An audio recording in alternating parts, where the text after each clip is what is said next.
Ba, ba, da, ba, ba, ba. Yes, we're back. It's the Vinyl Vandals with our favourite five. You all know me by now, hopefully. My name is King Fred, and we have a special guest interviewer today. Shout out to Julie, one quarter of the Vinyl Vandals. Unfortunately, she was supposed to be interviewing with me today, which has been taken ill. And shout out to Riddler as well. We'll talk a bit more about him and what we do later on. But for now, I'm going to introduce you to our guest interviewer just below here, and he is... Hiya, my name's James. How you doing? Hi, James. Do you want to tell me a bit about who you are, what you do? No. So I put on stuff in Darlington. I'm a director at the Forum there. I also run Darlington Film Club. I've hosted a couple of these as well for Fred. And just a hip hop fan since probably about 86, 87. So just hip hop fan, now live up north. Nice one. Thank you. And above you, we have... I'm John. It's my turn today. I'm not looking forward to this, but I'm Vinyl Vandal as well. Also part with Fred, we are the Seven Bridges. So we do a show on MixLR on Method Radio once a month. So keep an eye out for that. We're normally just before Riddler on his show, which is on Method Radio as well every Monday, between 6 and 7 and 8. Yes, I was a 6 and 7. Riddler's a 7 till 8. 7 till 8, yeah. I'm from Newcastle. Been at hip hop for years. Worked at a comic shop. That's about it, really. Nothing exciting. Cool, thank you. We'll delve into a bit more about your hip hop history and stuff, and you sort of that connection between comics and Star Wars. But we'll have our cross there. Okay, so yes, we are the Vinyl Vandals. There is 4 of us in the Vinyl Vandals. For those who've never watched this before, you might be watching this for the first time. Shame on you if you are. But the Vinyl Vandals are made up of 4 friends, who is me, King Fred, John, Julie, and DJ Riddler. Like John just said, DJ Riddler does a DJ show on Method Radio every Monday night. And we came about because we're a bunch of friends who like going to gigs, in hip-hop gigs, that is. And, a lot of gigs don't really come to, a lot of hip-hop artists don't come to Newcastle, so there's a lot of times where we've just jumped in a car straight after work at about 5 o'clock and hurtled down to somewhere like Manchester or Leeds to go and see a show. Jump back in the car, blurry-eyed, come back, went to bed and got up to go to work the next day because we're silly like that. Or on some occasions, we'll take time off work and we'll go down to a gig down in London, or we'll nip up to somewhere like Scotland to go and see a show up there, maybe stop the night. Okay, we just love our hip-hop music and we love socialising with other people. And in some of those shows, I've come across James. There's a couple of times I've been to shows and James has been there. Public Enemy, Fear of Black Planet. Yeah. Manchester.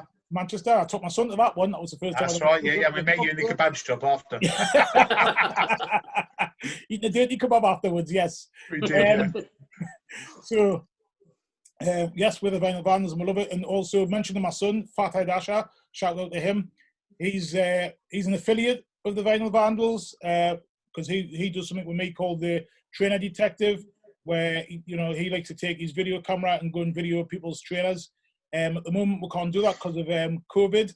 So just, another shout out. If anybody wants to talk about their favourite 5 trainers, we're more than welcome to have them on here and we can talk about your favourite 5 trainers, just as a bit of a break from talking about vinyl, because the Vinyl Vandals love trainers and they love hip-hop music.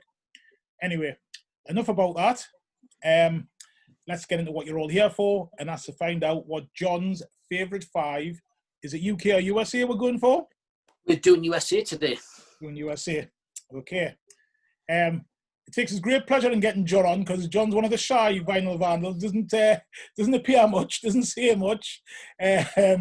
So we've virtually twisted his arm to do this tonight, so it's great. And when Julie rang in and said that she couldn't do it, we thankfully was saved by James. So thanks for that again, James. Just for the last minute. I thought I was going to get out of it. and more importantly, thanks Sarah for allowing him to do it because you had your night planned. So thank you for that. Okay, John. Right. You picked your favourite 5 USA. What were you going to say there? Were you going to say about the order and that? Yeah. I was going to say I've got them in no particular order. not the best one, not the worst one, or anything like that. But so just top 5. Okay. And are you going to name one of them as your favourite of all 5 of those? No, because I couldn't. Okay, right. Okay, so they're all level pegging. It would change in 5 minutes if I did it. So no. Yeah, well, okay, yeah, I know that. Yeah, we all know that. Yeah. Okay. So over to you, John. Pick your first one. Right. Number 1, but not it's like number 1. We've got this. Strictly by Tupac. Yeah. It's one of them albums which now Tupac I don't really like. It's like I don't know, especially it's like when he went to Death Row, didn't like him. First 2 albums, absolutely love. But I think this one was the best one, I thought, by far. You're going to ask us to do a favourite track, aren't you? Well, we're going to talk a bit about that first. Your choice. Yeah. I'll let you go first, James. Is there anything you want to say about that album? Or well, the main thing for me is that it's got probably the best rapper, in my opinion, easily one of my top 3 rappers of all time is one of the guests on it, which is Ice-T. Yeah. I absolutely love him. And Ice-T is probably one of the main reasons, apart from Public Enemy, that I got into hip hop. So that was one of the reasons why I sort of listened to this album, because of the guests, because I think Ice Cube's on it as well, wasn't he? Yeah, with last words. To be fair, I've never been a massive Tupac fan. And there's certain people who just sort of go, yeah, brilliant. Yeah, I love that. In fact, one of the ones which we'll talk about a bit later on, John. Okay. So Fred was a bit aghast that I'm not a big fan. So I liked it because Ice-T was on it, and that's why I listened to the album. Interesting. It's one of those things. But it was before Death Row, wasn't it? I think. Oh, it was the the last album before Death Row. The second album. Album. This was the second album. So So the third album, I'm sure, was it the next one was Death Row? I can't remember, because this is about 93, wasn't it? 92? I don't think his next one was Death Row either. I think that was maybe just before or as, I can't remember, to be honest. What year was this? It was about 92, 93, wasn't it? 92, that's what I was just looking for now. Yeah, it was definitely something like that. 92, Do you know, because this isn't actually the original one, it's showing the dates, 2018, so... Okay, no worries, it's fine, reissue. Yeah. When I got that album originally, I got it on CD, and then I got it on vinyl, and I've got it as a reissue afterwards. I love Tupac, and I think he's a sort of victim of his own fame. I think some of the reason why some people don't like him is because he's being held up as being like, he's a bridge into hip hop for a lot of people. So, as a lot of people know, I do youth work, and if you speak to young people, they'll always cite Tupac as one of their favourite rappers. Why do they say that? Why? I think it's just because he was seen as a rebel. Right. Okay. One of his favourite lines is "I don't give a fuck." If you remember, he said that in film. He said that in his music when he got interviewed. Yeah. When he saw a black man getting beaten up by police officers, he intervened. The police officers turned the gun on him. He shot 2 of them. So he's always been seen as a bit of a rebel, and he got away with that as well. It was self-defense. Yeah. Not many black males got away with that at the time. So I just think he's sort of like, and I think also that when I speak to a lot of Asian males, young males, they like him as well.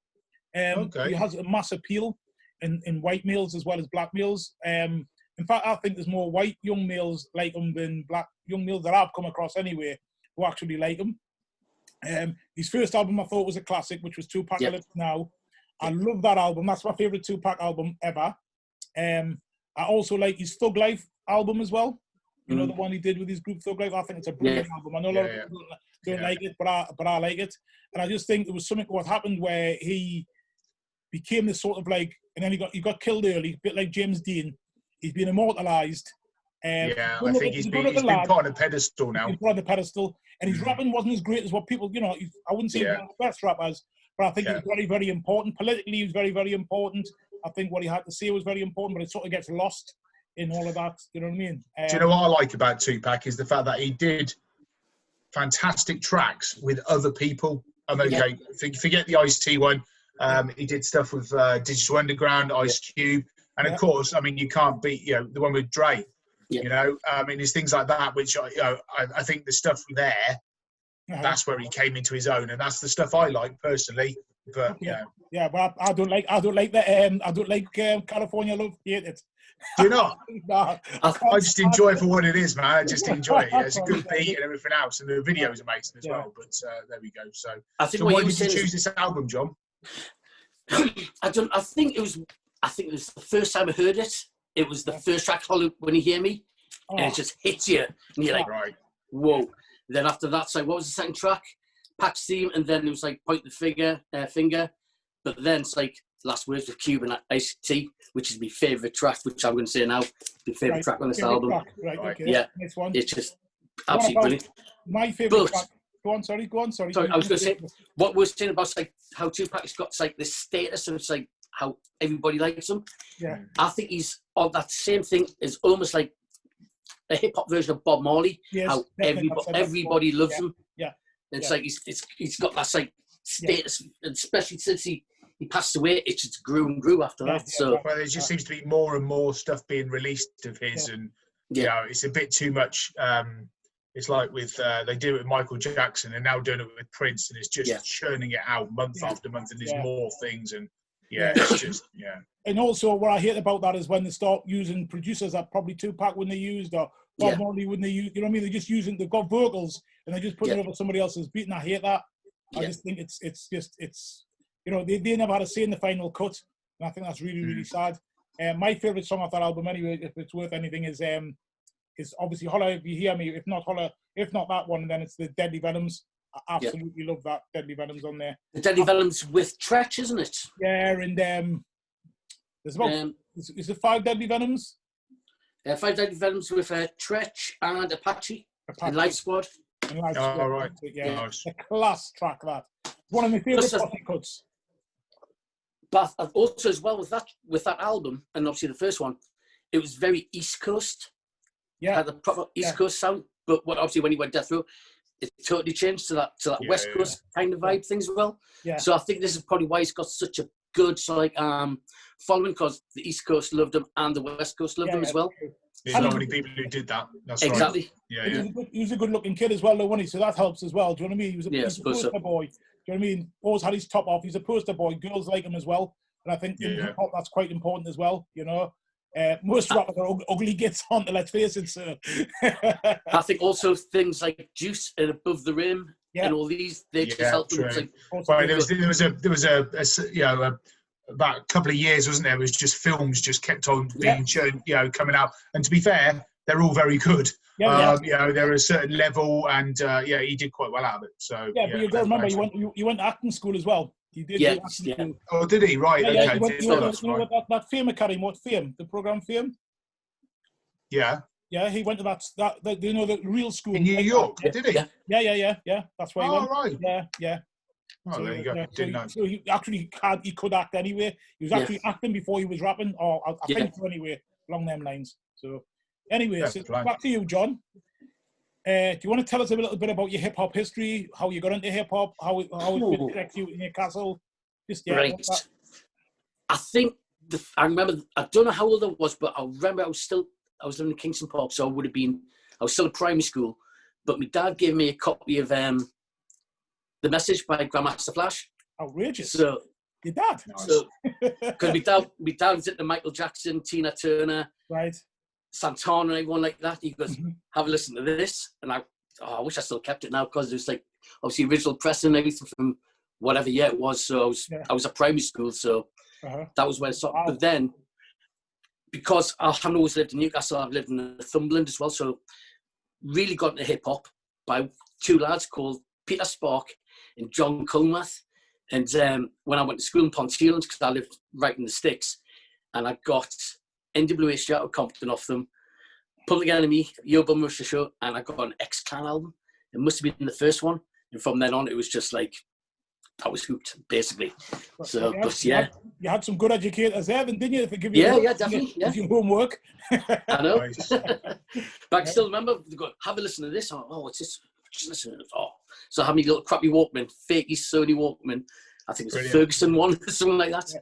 So from then on, obviously going to college and everything, having part-time jobs, I was buying stuff from Volume,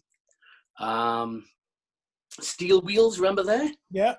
Mm-hmm. Which used to be where the old Witherspoons is, at sent them up by the Civic Centre. It used to be upstairs originally. Right. Okay. I think it was called, was that Steel Wheels? I remember Steel Wheels when it was down next to the Yes, just round corner from Tracks on the Main Street Building Street. No, yes, sorry, down from what's that bar called? That It was soul music and that, opposite the fire station and that. Coochie Coochie, down from there. Yeah, Used to be on the corner, yeah. Yes, there, yeah. But after that, they moved up to where That's right, they did, yeah, they did, mm-hmm. yeah. Then where from there? Our Price. I used to get all these stuff from Hitsville, of course. Yeah. Tracks, but there wasn't very much stuff there. Every so often, there used to be able to get something. But dance track, wasn't it? Tracks used to it was more. There was more of a dance. It's all before me, you see. Before I moved up here. Before I moved up. Before I became an honorary northerner. But obviously, it's like with Hitsville, it was the original one at Old Eldon Square, and then obviously they moved to Savile Row, wasn't it? Yeah, like next just to off the Thunderland Street. Next to the library. Yeah, down there. Yeah.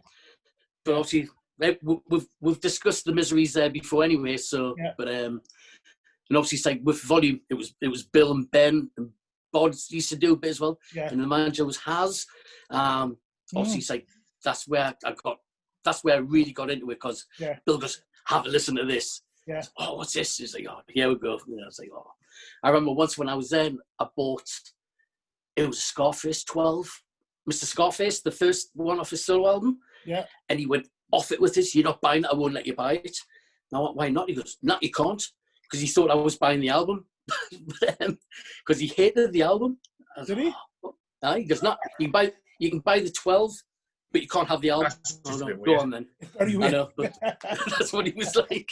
Yeah. But it was good, yeah. So basically from then, because obviously I lived, none of my friends went to hip-hop. They wanted to Iron Maiden and Wasp and AC/DC and everything like that. Yeah. Apart from the lads who I went to school with, there wasn't really anybody. And then one of my mates, when I was working in Gossip in a bar, one mate's Julesy P, he'll be watching this hopefully.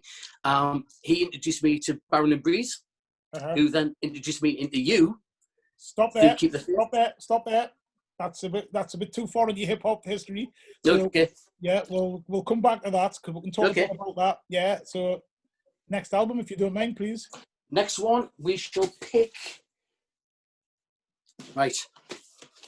Cube, America's Most Wanted. Oh. Hell yeah. Yes. Wow. There's not a great deal you can really say about this one, hasn't been said already. After he left NWE, did the Kill It Will EP, which I thought was amazing. Mm-hmm. And then I had to wait ages for this. And what year was it? 1990 it was. So, no, it would have been about a year since after that. But produced by Bomb Squad, so it's very Public Enemy-ish, but it also sounds really West Coasty, if that makes sense. Which I don't think it does. Do you not think it does? Nah, not at all. No, I do.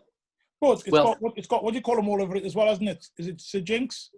Sir Jinx, yeah. Jinx is on it, yeah. All over it as well. Yeah. So it's not just, everyone goes on about the Bomb Squad, but it's got Sir Jinx all over it as well. Obviously, he produced for quite a few East Coast rappers, didn't he? He did, yeah. Yeah. So I can't remember. I was reading about him the other day. Start of the lynch mob as well. Yes. Exactly. Yeah. Obviously, lynch mob were put on there. Yeah. I've just realised Dell's mentioned as part of the lynch mob. Yeah. Which I never knew, because I thought obviously he was part of the hieroglyphics. But it's his cousin, isn't it? It's his cousin. Exactly. Yeah. So yeah. And obviously, I was going to mention his album, but I thought, no, I haven't got on vinyl, so I couldn't. I think for me, right away from the front cover, when you look at the front cover, I just think it's absolutely amazing. And, you mentioned Kill It Will. I never heard that. I didn't even know it existed. So I went straight from NWA to that. Right. I mean, like Ice Cube left, I thought, Ice Cube leaving NWA? Okay, that's interesting. Then I never heard anything. Then the next thing you know, that dropped. And I was like, whoa, I'm getting that. And I went and bought it. And I played it. I'm surprised it's got any grooves left in it, because I played it that much. Yeah. I just thought it was absolutely tremendous.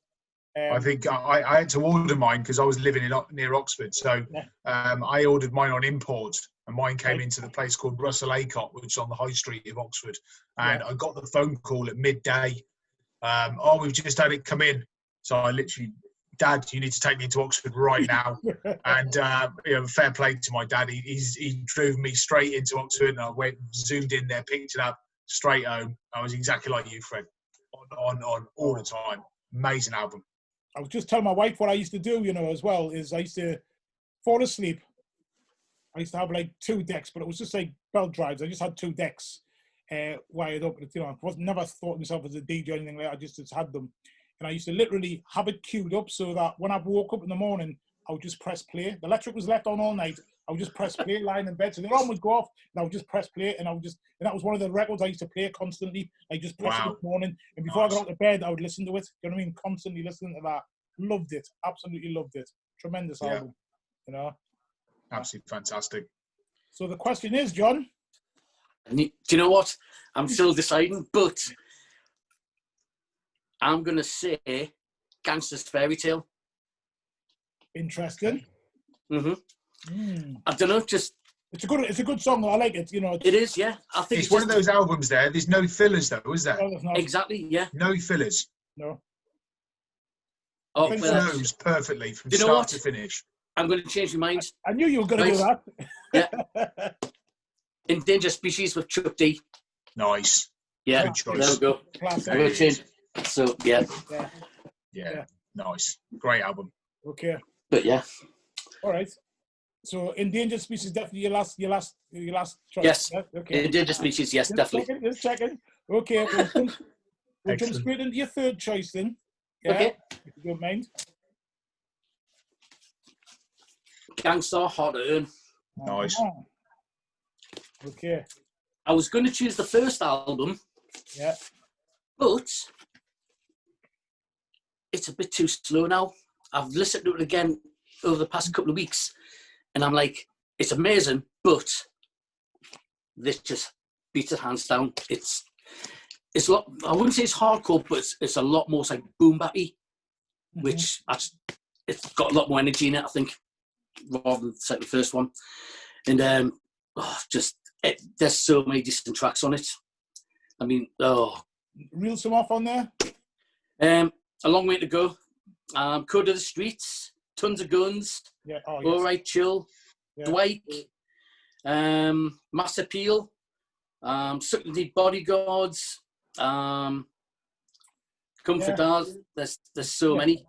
Yeah. There's not many people who would actually choose, like, a lot of people go for debut albums because it's always the one where it hits you the first and that stays with you, like the Ice Cube or, we always say about Hijack and Blade and everyone else and whatever. But for you to choose, what was it, their third, fourth album, something like that? Third album? Well, their first, second. No, the fact is, someone's got it further into their career and you've chosen that. That's actually quite different to do that. Yeah, it's actually the fourth album. Right. So. But what an album it is, though, to be fair. I know, exactly. Yeah. I think it's like, what year was this? 94. So it was like the 4 albums at 94 already. Yeah. Wow, they were proper shifting them out, weren't they? Terrific, aye. And obviously, Primo's production on this is just unbelievable. And I don't think Guru gets enough gratification for how good he was, I don't think. I think what happens with Guru is because there's this opinion that he was Mr. Monotone and all of that. And, he didn't do any gimmicks or tricks, did he? No. He just had his flow. And I love his flow, but I know I've heard people slagging him off, and I'm just like, whatever. But I just think him with Primo was amazing together. Exactly. Yeah, totally. Yeah, match made in heaven. Yeah. I mean, they've both done solo stuff, which isn't the same, but they're still good, if that makes sense. A bit like EPMD. Yeah. Perfect together, not as good on their own, but I think these are the same there. But you're going to ask us what track I like the best now, aren't you? I think I can guess which one it is, but you'll be Mr. Left Field that you are. You'll probably not go with what I thought you were going to go with. Code of the Streets. Okay, interesting. I love Code of the Streets, by the way. And the video to go with it as well, because I think also at that time when all those good songs were coming out, it was the songs, but it was also the videos were really good. They were like very innovative at the time. Like you see a lot of videos now, and they ended up all being the same. They all started doing their own bums, didn't a lot of the rappers? But at the time, because it was all fairly new, people were doing lots of different things with videos, and it was really interesting. I just thought that video was really, really good. You know. See, I was going to just speak your clouds because that was the posse track with Jiro the Damager on it. Yes, yeah. Which that's probably one of my favourite tracks that he did as well. Because Yeah. it was I don't know if that came out just before his album or the other way around, but I think it was before. I think it was. Was it? So here's a question for you then. If Guru hadn't passed away, do you think they would have got bigger and better?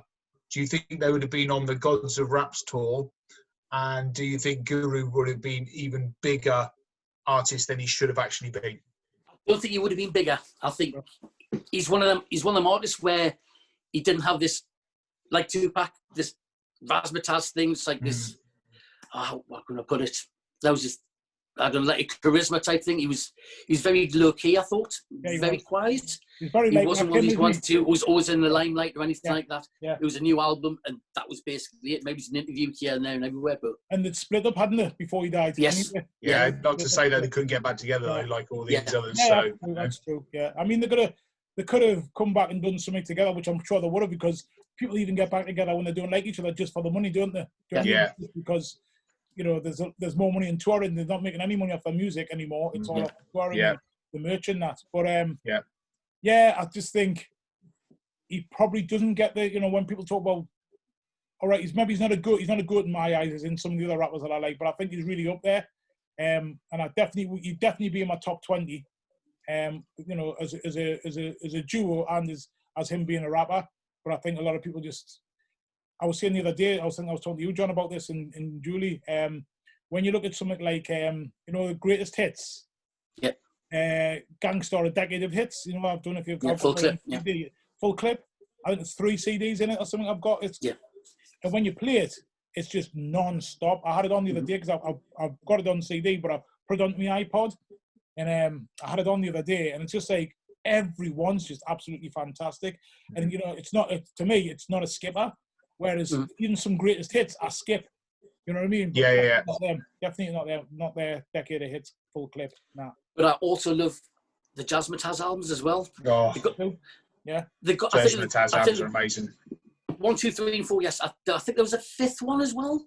I think that he stretched them out too much, but the first 3 definitely absolutely amazing. So yeah, he's brilliant. I mean, again, I'm always biased because I'm always going to bring him up, but the fact that, you know, Brand New Heavies with the Heavy Rhyme Experience, and then the Jazzmatazz, and he used Nadir Davenport from Brand New Heavies, and you know, and she came onto it, and she produced such amazing vocals for him, and I think that's what actually helped the Jazzmatazz albums go off. But it was absolutely amazing. Those albums are great. I think this is another reason why I'm very shocked that he wasn't as big as he should have been, because totally the Jazzmatazz albums had so much cross appeal, and I don't know if they've gotten the charts or anything like that, but I mean, I remember all the singles being dropped and everything like that, and they were huge, I thought. The thing is, John, you're saying they're not as big in the hip hop community, but he had massive crossover appeal because a lot of people in the jazz community did like them. True. Yeah, those Jazzmatazz albums, the first 2 sold loads. Loads. I just don't think the hip hop crowd necessarily. I mean, we're all saying that we love them, but I don't hear a lot of people that I know who like hip hop talk about them that much. They'll talk about Gangsta, but they don't really talk about Jazzmatazz that much. Yeah, I think I've got about 3 of the Jazzmatazz albums. You know, funny enough. My wife just at the start of lockdown, she was out and she went into it would have been just before lockdown, I think. She went into one of these second-hand shops, you know, the sort of charity shops. Yeah. One of the Jazzmatazz albums up for 50 pence. She comes up, I recognise him. I think you might like him. She sent us a photograph and goes, yes, bring that back. Thank you. Nice. Goodbye, Emma. Well done. Yeah. No doubt. Like it. Okay, hip-hop history, John. Okay. You were mentioning, you were saying, obviously, you got to the point where you were saying you met Steesh and Breeze. Yeah. You want to say about who they are? Baron Von Alice and Mr. Breeze. They were actually originally did stuff on with the Keep the Faith label, didn't they? They did, yes. Yeah. They did the remix. I remember the remix album launch party, which was at Mushroom. That's right. I was at that, and I was so we made Tommy Arthur's because nobody else wanted to go. Yeah. And because not me mates, like, oh, don't want to do that. Yeah. But it was a class night, and obviously I've got no Station Breeze really well. It's like over the years and everything like that. Yeah. But then obviously I met you via that. Yeah. And obviously it's gone from there, hasn't it? So Yeah, it must be. really, well, it's 10 years, isn't it?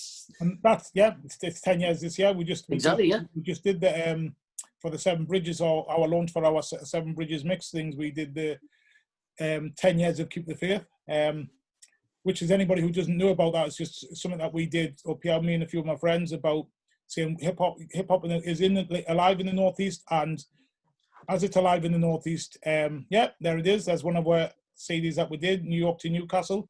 We have got a scene up here. We have I'm saying Newcastle, Northeast. You know, from Teesside to Tyneside, we had a lot of people that were doing hip hop music. You know, and we're rapping, and we wanted to document that, and that's what we did. And I'm very, very proud of that. Wasn't always easy, but I'm very, very proud of that. And obviously, you invited us down to your place, didn't you? Yeah, we did a couple of nights, didn't we? The Keep the Faith ones at the Forum. Yeah, they were brilliant. Yeah, they were good nights. Yeah, we had Leddy and Smoggy from Middlesbrough, and we had people from Newcastle come down, and they were good nights. We had Joe Sensation on the decks as well. Yeah, dropping the beats. Yeah, he's fantastic. Yeah. Right. So, is there anything else you want to say on that, about your history, then, John, about that and about your? No. Like I said, because of none of my mates, I used to go to gigs by myself, like a full-on Billy No mates, and been there, done that. Still the same now, by the way. Still the same now. We're just hang about with her. I know. I'm more of a hindrance than the hanger-on on it. But no, it's like I said, I used to go to things like what gigs, like Black Twang. It's like Riverside and Das Effects. Yeah. Beastie Boys at the Poly. I saw them there by myself. Yeah. There's been loads of gigs, but obviously it's like meeting you, and it's like obviously Riddler and Julie, everyone. Yeah. We've been going all over the place, Manchester, London. I didn't go up to Glasgow, got to rap with you, but we've been to London a couple of times. We run the MC, Slick Rick. We won't mention the other one. That's not much, but but there we go. No, it's I think that's what hip hop does, though, isn't it? It's sort of like you go to a gig, because I used to go to gigs by myself. I always say this: it's only in the recent years that I've seen gigs up here. A lot of my hip hop early shows were down in London. That's why I tended to go, because I got family down there. I, killed two birds with one stone. I'd be down there visiting my family, see my mum, my two sisters, being with my cousins, and that. You know what I mean? And then going to catch a show at Brixton, going to catch a show at Hammersmith. One of the gigs I went to on my own, Brixton Academy, which I know you were at as well. We were at the same day. You were at exactly the same gig. Didn't even know you. Was Dr. Dre and Snoop Dogg at Brixton Academy. Really? And I had two tickets, and the person I went with was going to go, dropped out. He didn't want to go to Brixton, and just because he thought it was going to be with Dre and Snoop Dogg, and I wasn't going to let this go. So I just went on my own. And I sold the ticket to a tout, and I didn't get at all what I should have got for it. But I didn't care. And I just stood at the back and just enjoyed the whole thing. It was amazing.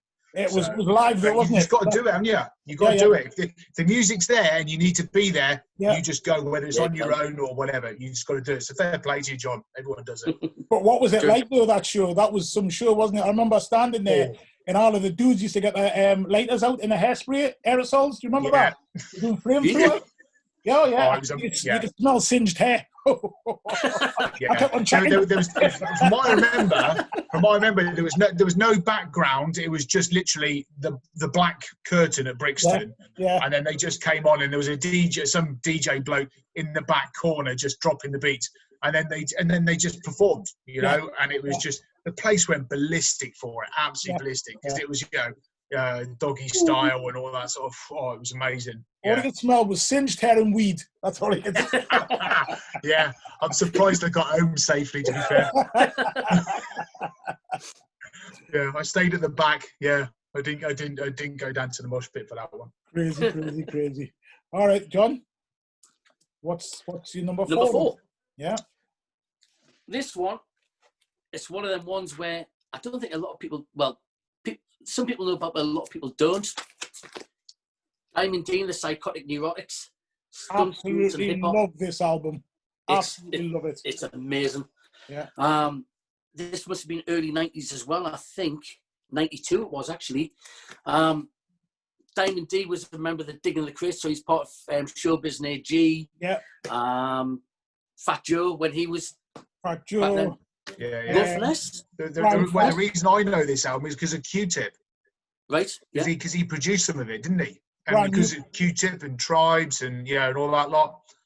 That's why I got into it. Yeah.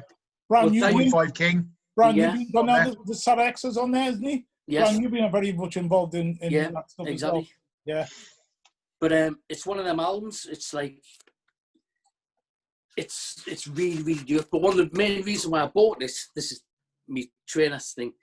He's got a pair of Jordan 6 Bordeaux on, which I always wanted. And I never got a pair. And I went, oh, look at them. But how much would a pair of those be now? Oh, you can get for about 150, 200. Oh, possibly. that's all right. Oh, John. Well, that's all right, John. Got a couple of pairs. 150 odd quid. Behave, man. Brilliant.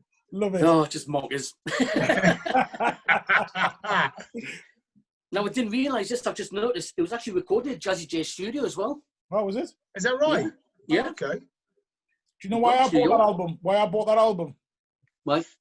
One Saturday morning, I put on UMTV Raps, and the video for Best Kept Secret came on, and I just absolutely, I was like, "Who is this?" I was like, "I'm getting that. I don't want the single. I want the album of that." And I went out and got it. I got it on CD first. That's exactly what I did as well. It was one of the first CD albums I bought as well. So he said, "Oh, he's a producer. He's not really a rapper." I just thought he's a flipping damn good rapper. You know, he's not the most lyrical, but he's still good. And just the way he did it, and he's standing there, and when he rips his hat off and he gets his dreads out, I just thought it was just class. Absolutely loved it. UMTV on Saturday morning, brilliant. But I was going to say, best track, we've already mentioned it, Best Kept Secret. It's just, it's what got me into this album. And it's a great album cover. And do you know what I also like about it is that, the logo and the lips and the mic and everything else. And it's just something else to look at, isn't it? Yeah, exactly. Right. And we'll probably show me the back again. Show me the back, John. Yeah, show the back. Oh, it's just okay, right. I thought there was more to it. Look, right, no. Okay. But even say there's nothing on the sleeves. I remember something else. I thought there was more to it, but anyway, maybe not. Okay. Tell you what, it might be on. I've got it on CD, but I've got it on CD. That's what I was. Yeah, maybe there was something in that. There's an inlay on the CD. Yeah. What I would say also though is that what we should have probably mentioned is I did mention a bit what Ice Cube's one, but that every one that you've just chose there, if you look at the album covers, there's a lot of detail in them. Exactly. Yeah. We always talk about it, going into town and buying it and sitting on the bus on the way back and reading it. It's like reading a book. There's lots of stuff to read about in that, which you just don't. I know I'm old, but you don't get it now with buying stuff that's just in the air. You don't. And I think you mentioned it there, John, as well as the fact that one reason, okay, apart from the track that you hit on MTV and whatever, but the one reason why you bought it was because of the cover. Yeah. I've bought albums because just of the cover. Yeah. And then, and I've been very lucky that most of them have been very good. Yeah. But you do get a real, stinker of an album sometimes. Yeah, but, I have had some. but Dr. Ice, for example, but anyway, the Mike Stalker. But the fact is, but the album cover for that, it looks fantastic, and the album, follows up as well. So it's brilliant. Okay. Right. Should we go for the last one? No, not yet. Okay. Before we go for the last one, you were talking about you said some gobbledygook about J something or others. For those who don't know, you're talking about the trainers that you bought them for his the Jordan 6. Jordan 6. Show it up again so people can see. It's the Jordan 6 Bordeaux they were called. Yeah. Okay. Are you just Nike, John? No. I might as well. Oh, okay. I'm Puma and Reebok. Well, I was going to say, most of the stuff that you post about is mostly Nike. It is. Yeah, would you agree? Come on, Fred, man. He is, isn't he? Yes, because I'm all slagging them off. Apart from the Star Wars Adidas, most of it's Nike that you post. That's just to annoy me. So, a couple of things I wanted to tell you about, and we've just started mentioning that, and that's about the trainers, obviously. We're the Vinyl Vandals. We're we're vinyl, we like we're music, we're hip hop music, but we also universally out the four of us, we like what our trainers too. I would say probably me and you, John, probably more than Judy a bit, and John and Michael a bit as well. But I think me and you are probably the more obsessive about trainers. Would that be right, or am I wrong? You know what? Probably, but Julie, when she buys some trainers, she buys some absolute classics. Yes, she does. I mean, not long ago, she got them. Was it? She got the Jordan 4 black cements, and I was good that she got a pair because I couldn't get a pair. Yeah. You can get them now, but I can't afford them now. So, but, no, and she keeps the trainers good, and don't get us wrong. Oh yeah, definitely. Yeah. But I think we probably talk about them more. Is what I mean by that. I'm not saying that we're more than Julie or Michael, because Michael definitely likes his trainers too. But we probably talk about them more, obviously, and we'll have a bit trainer war because I'm nearly 99% Adidas with a little bit of Puma splash, whereas you like to think that you like all of those different trainers, but you're definitely a Nike head, a Jordan and Nike head. Yeah, I would say. To be honest, I've only got a few pairs of Jordans now. I've got rid of most of them. Now he's saying, but he's still got about 90 pair of trainers, by the way. But that's just a few. I haven't got 90. Right, how many have you got? 88. Was I wrong there and say 88? 70-ish, 70-ish. 70-ish, 78-ish. Yeah, of course. He always says that he's lying. So how long's your trainer sort of like obsession been, would you say? God, I've got no idea.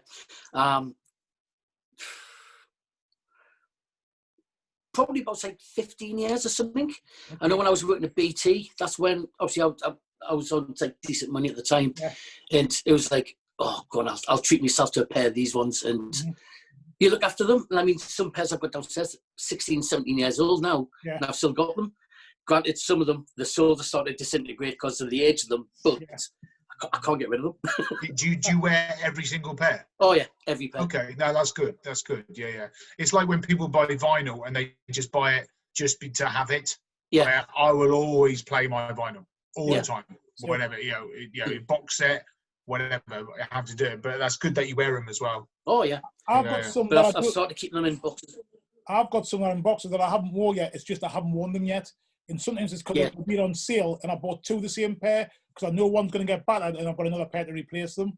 So I just haven't worn them yet, but I will wear them. To be fair, I have got a pair of Adidas which I haven't worn yet, so they are still boxed.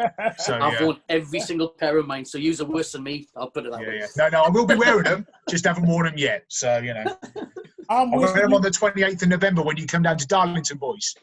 Definitely. You wear all of yours, so that's fine. But you've got more than me, John. So that's why you're able to wear more of yours. So. But like I said, I've got pairs 15, 16, 17 years old now. Same. So same. I just look after them. Yeah. I mean, some of my superstores are battered, but I just love them. Oh, I've got ones which they're sold. Literally, the air bubbles are disintegrating because they're that old. Yeah. But I just can't get rid of them. So. Would you say hip hop's influencing you and what you wear, like you've said before about that, seeing somebody wearing them and you think they look cool on him, so I'm going to get a pair. Probably, yeah. I mean, I know it's like superstars are probably one of the best ones, really, aren't they? I've got like, I don't know, about 10, 15 pairs of superstars. Yeah, same. And obviously that's down to Run DMC. Then I've got a couple of pairs of Puma suedes. Yeah. Obviously that's old B-boy stuff as well. Yeah. And then obviously things like the Jordan 3s, Jordan 4s. Yeah, I've never been a fan of fat laces, to be honest. But I prefer fat laces in Pumas. If I'm going to wear fat laces, I prefer them in I'll be honest, my suedes have got fat laces in them. But yeah. Okay. But yes, again. But I'm nowhere near as bad as what I used to be. I know that. So yeah. Well, I think with age you realise actually you're spending a lot of money on stuff like that. And I haven't got it anymore. So okay, thanks for that. Just thought it was important to mention that because it is a bit of part of your hip hop history, Let's talk about your last pick then. Right. I think what James mentioned there about like what an album cover looks like, and I think this is what. There we go. With the album by Redman. The album. It's just classic amazing cover. Classic cover. I think it was again. This is 92. 92, yeah. Where was it? MTV Raps.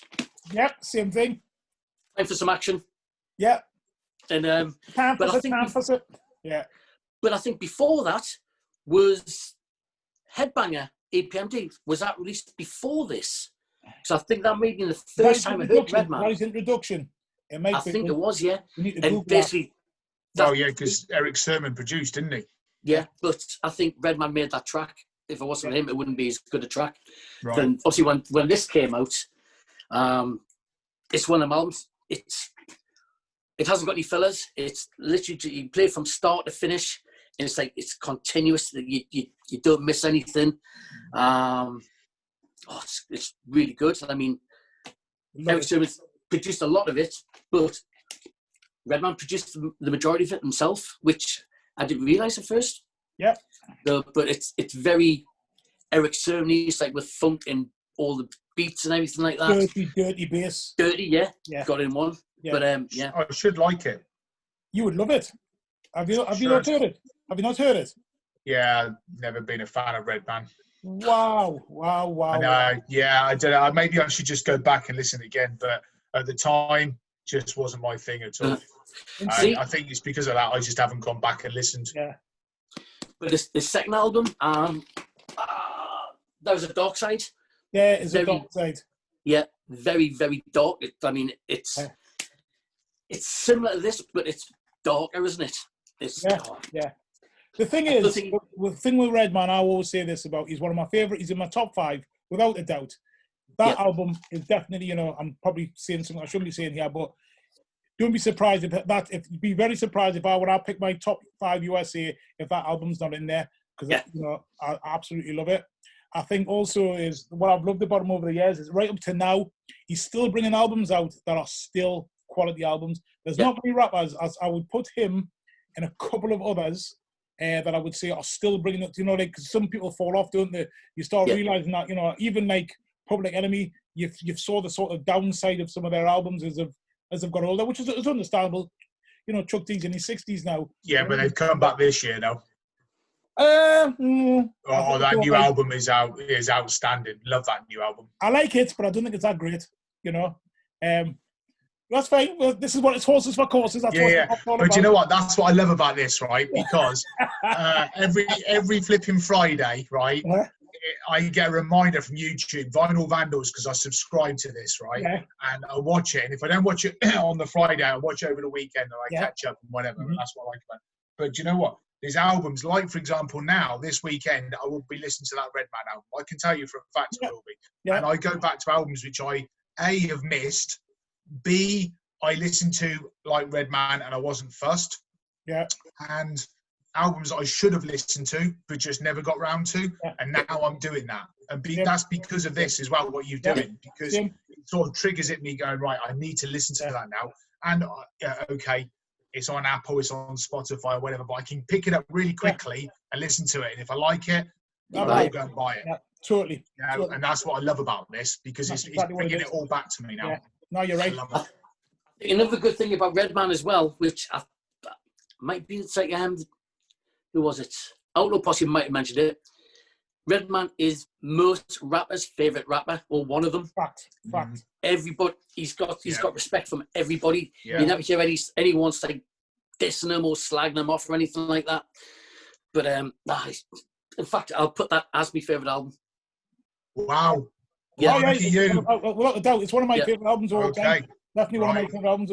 I remember seeing him for the first time again on UMTV Raps, and every time I've seen him, you had this snot rag up his nose because his nose was always running. So you just have this snot rag hanging down off his nose. He couldn't give a stuff. He'd have a rolled up woolly hat on with a blunt hanging out. Do you know what I mean? He couldn't care a hoot. He doesn't take himself seriously, although I take him seriously. He's done the stuff with Method Man. Just. Obviously, the Wu-Tang album, last Wu-Tang album, he was on half the tracks. Yeah. Did you ever see his UMTV Cribs? Yeah. It's the best one ever. You couldn't care less. Everyone else is going out and renting houses and all that and pretending it's the house and all of this. Yeah. I'm writing it down. I'm gonna be. I don't think I've seen it. Right, it's hilarious. He's a superstar, but he doesn't even know he's a superstar. You know what I mean? Right. He doesn't care about all of that type of stuff. Do you know what I mean? For years, he was still living with his mum. He had a house, but he always went and stayed with his mum and stuff like that. He didn't care. He doesn't care. Excellent. Do you know what I mean? Right. He's just not interested in all of that kind of stuff. And even when, little rappers can sell out and do stuff and that, he did the song with Christina Aguilera, and I heard he'd done a song with her. I was like, oh my God, why? Why have you done that? You've spoiled your legacy because Is it Dirty? Was that the one he did? Yeah. Is that right? Okay, yeah. But when he raps exactly the same as what he raps. He hasn't changed it for the pop scene. Mm-hmm. He's doing all that, but he's still doing his Redman thing, which I think is brilliant. He also did one with Pink, which is really good. Yeah, it is. Oh, It was like a remix, Get the Party Started remix. Yeah. Which is really good as well. Yeah. I can't believe I'm sitting on like a Pink song, but but it is good. I'll tell you what, this is a first for me. We've had Fred trying to sing like Christina Aguilera, and we've had John admit the fact that he likes Pink, man. What's going on? Sorry, was this a hip hop album? Was it? What's going on? Okay, so we've come to the end. Before, I've got a question for you. I don't know if you've got anything else to say, James. But obviously, you mentioned, and I can see behind you, one of the things that you do, John, now is you said you used to work in BT, but now you work in a comic shop. Mm-hmm. Okay? And I know you like your comics. And it's sort of like what I wanted to talk about a little bit about just before we go is about hip hop sort of fascination, stroke affiliation with comics. Yeah, I think that goes for me. It goes back from hip hop, like rappers. You tend, if you listen to a lot of like rock stars and all that, their name. I think it was only punk that sort of changed that. Punk's sort of changed, like Sid Vicious and Johnny Rotten and stuff like that. But in hip hop, they change their name completely. There's not many rappers with an actual government given name. They always have an alter alias, and some of them have more than one. So a lot of rappers like say Method Man. He's Method Man. He's Johnny Blaze. Do you know what I mean? Iron Lung. You know what I mean? They've got like different names as well as. And I think a lot of hip hop like rappers do that. So I just want to talk a bit about what you feel about that. To be honest, I mean, I don't know if you see some of the comics. Marvel did like a thing where they got 50 classic hip hop covers, and made them into variants, different comics. So, like, for instance, Hulk, Ant-Man, Spider-Man, and Deadpool. There must have been over 100 altogether because they did 2 rounds of it. Yeah. But I think one of the first people who's a massive comic head is Pete Rock. Yeah. If you follow him on Instagram, the amount of comics he's got is like ridiculous. Mm-hmm. And I know it's influenced him a lot as well. And one of the biggest ones is Ghostface Killer. Tony Stark, Iron Man. Tony Stark, Iron Man. Yeah. Yeah. Johnny Blaze. It's one of them things. Yeah, exactly. Yeah. So many. It's like hip hop artists. I mean, there is it's like that, comics and hip hop. Yeah. It was cheap buying a comic, and I think it's influenced a lot of people, and especially it's like now people like Black Panther. I think that's been he's been a massive character, especially like the hip hop communities. Look at hip hop. Well, look at a lot of Marvel films now. A lot of them hip hop influence, like on the soundtracks and everything as well. Look at the Blade. Look at the Blade out. Exactly. Blade. I mean, that was all of them on there. There was loads of them. It was great. Definitely. I've got the. I remember when it started evolving with comics. They came out with like the like a biography comic. Yeah. So it was sort of like the origin of Ice-T or the Public Enemy one, how Chuck and Flavor met and stuff like that. Hip Hop Origins. Yeah, I've got the Public Enemy one signed by all of Public Enemy as well when I met them. And do you know what I mean? It's things like that are just lovely. I like those sort of things. I've never seen the ones behind you, John. They're cool. John got me them all, didn't you? Yeah, you were getting nice. Yeah. But then you've got things like the DMC comics. DMC, I was just going to say, which are really cool because he's done a few comics as well, so graphic novels. But I mean, I think they go quite well hand in hand. I don't know how it originally originated from, but I mean, like you said, you've got people like Doom, because obviously Dr. Doom, MF Doom. Iron Man, I think, is the biggest one. I mean, even like in Iron Man 1, when he's on the jet, he's got Ghostface video playing in the background. It's loads of stuff like that, Nice. And, there's loads of stuff like that. And like you say, the soundtracks for a lot of these films is very, very hip-hop heavy. Yeah. Hip-hop music heavy. So, it's definitely there.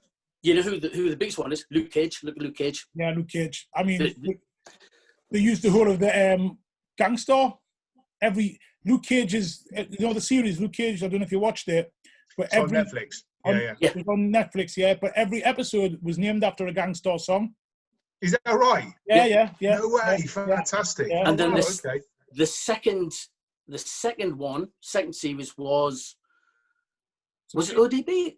No, it was not Pete Rock and CL Smooth. I can't remember. Pete Rock and CL Smooth, yeah. Pete Rock and CL Smooth, Every episode was named after a Pete Rock and CL Smooth track. Yeah. So it's there. It's all the way through.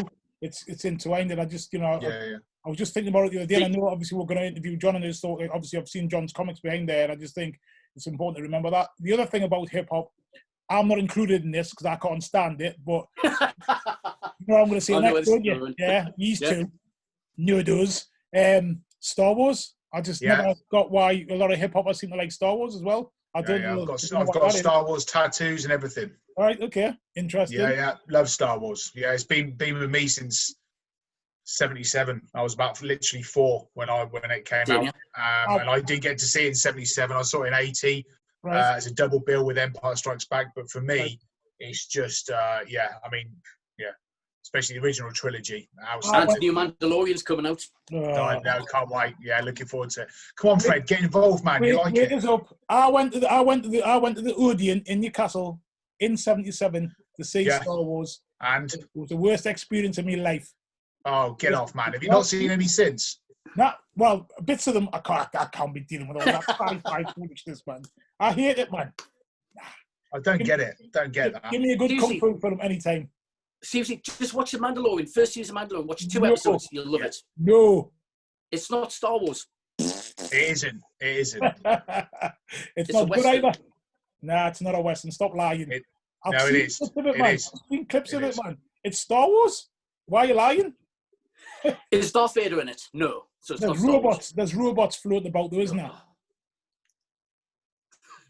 The black hole has got robots in it. It's not Star Wars.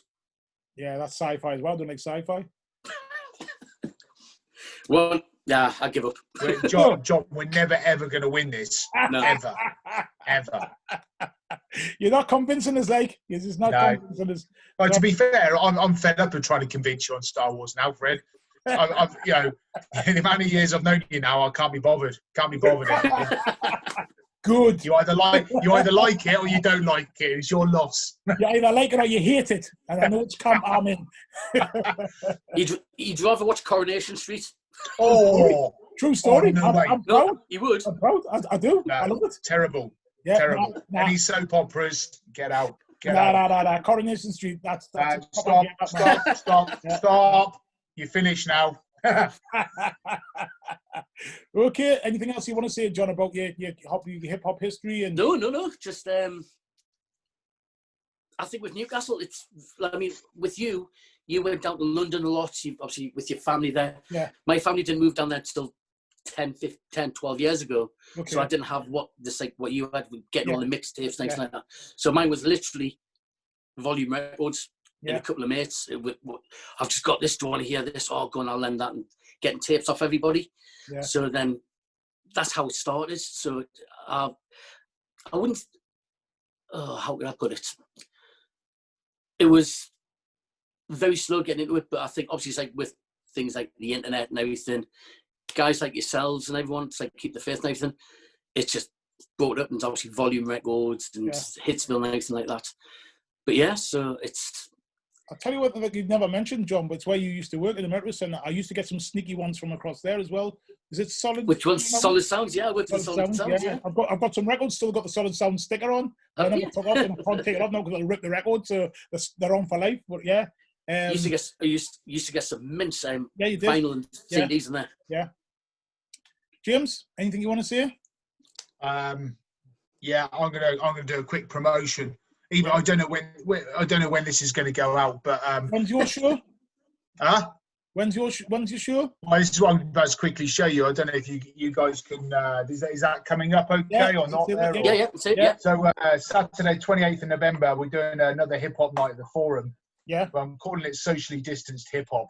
Yeah. And we've got Noble Dan and Sold Out from Newcastle, Shaq from Middlesbrough, And then Endham from Darlington, who's got a new album coming out at the start of December as well, which is going to be amazing.